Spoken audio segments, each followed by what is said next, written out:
បីប៉ុនចម្រិតចាំចងសង្គ្រាមចំម្ដងមានមិនបងបងសង្ឃឹមជួបជុំគេហាតម្រួតនាំគ្នាមកម្ដងចាប់ដៃគ្នារៀងទាំងស្វាគមន៍មកចាំមកខ្ញុំជាចំណាត់សង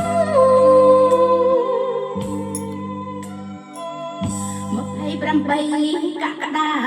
ចរចាធំបាញ់មិនឈ្នះមិនចាញ់បែរតែប្រមាញ់ចាំមកទាំងព្រឹកយុវជនខេមរាស្នេហា